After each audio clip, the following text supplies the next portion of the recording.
He was a millionaire, untouchable, feared in boardrooms and worshipped in headlines, until a plane crash left him paralyzed and forgotten. For 5 years, Charles Whitmore lived in silence, trapped in a body that refused to move, until one stormy morning, a barefoot stranger appeared at his gate with nothing but a mysterious vial and a promise. Drink this, and you will walk. He thought it was poison. He thought it was a scam. But what happened next shattered science, shocked the world, and rewrote everything he thought he knew about strength, healing, and faith. This isn't just a story about walking again. This is a story about coming back to life. Charles Whitmore was the kind of man whose presence filled a room before he even entered it. He wasn't born into wealth. He earned it, brutally, brilliantly, and without apology. From a cramped apartment in the south side of Chicago to a penthouse overlooking the skyline, he had turned hardship into dominance. People called him the architect, not for buildings, but for how he built empires. He lived for power. He thrived on control. But in the blink of an eye, all of it vanished. 5 years ago, his private jet crashed en route to a climate tech summit in Norway. No one thought he'd survive. But Charles did, except not the same. When he awoke in a sterile Scandinavian hospital, tubes running from his mouth and machines humming around him, the doctor gave him the news like a death sentence. Your spinal cord is damaged. You won't walk again. At first, Charles refused to accept it. He spent millions on experimental treatments. He flew specialists from Japan, Germany, Brazil. He tried robotic exosuits, stem cells, even black market therapies. Some promised hope. None delivered. After 3 years of failure, something in him broke. Not just his body, but the will that had carried him through everything before. He shut the world out. Fired his board of directors. Sold most of his companies. His estate in the hills became a prison.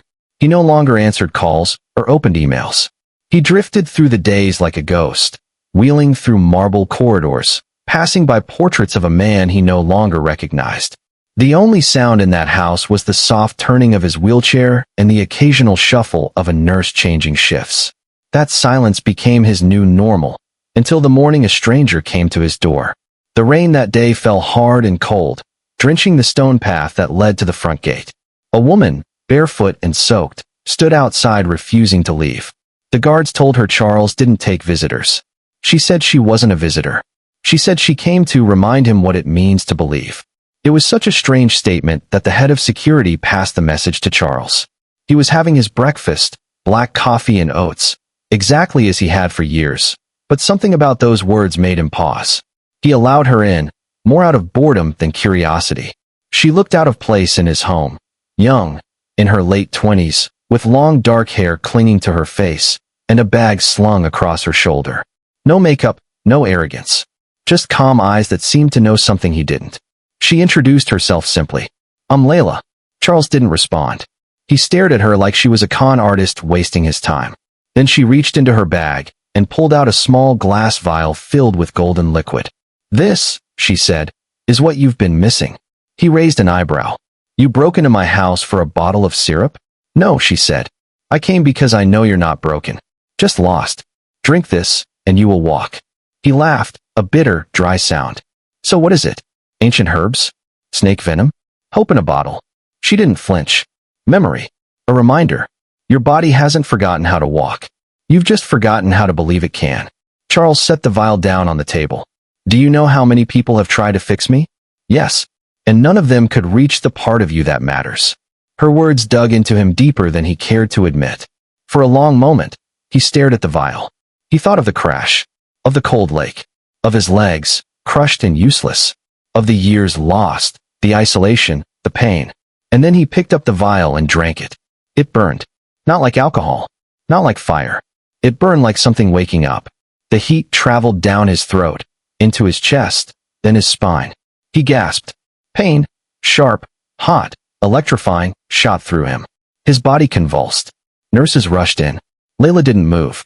She simply said, "Let it happen." He passed out. For the first time in years, Charles dreamt, not of falling, but of standing. Charles woke slowly. The ceiling above him blurred in and out of focus, the soft hum of wind beyond the windows the only sound in the room. His body ached, deep, unfamiliar aches in places that had long gone numb. His chest was damp with sweat, his hands trembling, heart pounding like it was learning how to beat again. He looked down. His legs. His useless, forgotten legs. Something was different. He stared harder. A twitch. Then again.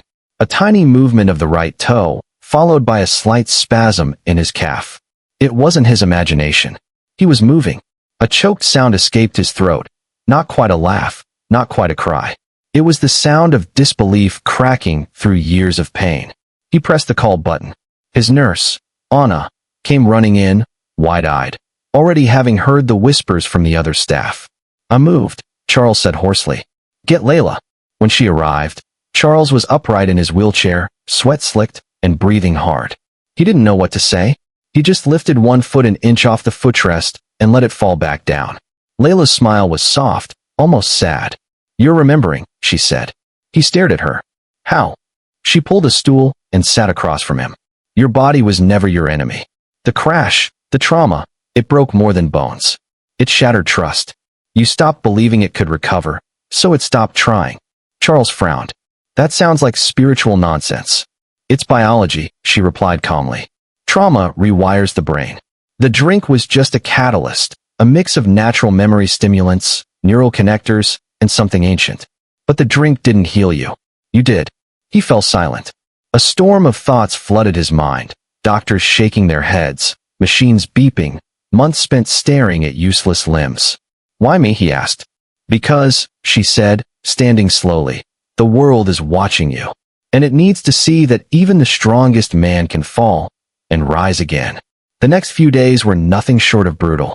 Charles pushed himself with the same obsession he once poured into billion-dollar deals. Every morning he worked with a private physiotherapist Layla had brought with her, a quiet, older man named Marcos with kind eyes and hands that felt like they could see through muscle. Standing was agony. Walking was worse. His legs shook under the smallest weight. He collapsed more times than he could count. But every time, Layla stood in the doorway, not speaking, just watching, eyes calm. On the 5th day, Charles made it across the hallway without assistance. On the 7th, he reached the balcony. The wind hit his face, cool and wild. He looked out over the garden below, once trimmed to perfection, now overgrown and alive. For the first time in years, he didn't feel like a ghost. That night, Layla joined him by the fire in the study. He poured 2 glasses of wine, his hands still slightly shaky. "I haven't had company here in years," he admitted. "You were waiting," she replied. "For what?" "To become someone worth knowing again." Her words stung, but not out of insult, because they were true. He sat back, the flames dancing in his eyes. "The world thinks I'm done. My name is barely in the news anymore." She leaned forward. "Then it's time to give them a new headline." Charles looked at her. There was something in her he still couldn't place. Not romantic, not professional. She wasn't there for fame or reward. She hadn't asked for money, or even thanked him for letting her stay. She was just there, quiet, focused, and unwavering. "What do you want from me, Layla?" he asked finally. She looked him dead in the eyes. "I want you to stop surviving and start living. Walk back into the world and show them that healing isn't weakness. It's power." The fire crackled between them. Charles turned his gaze toward the flames. The man he used to be, cold, calculating, untouchable, had died in that crash. But something better might be growing in the ruins. And for the first time in years, he was willing to find out who that man might be.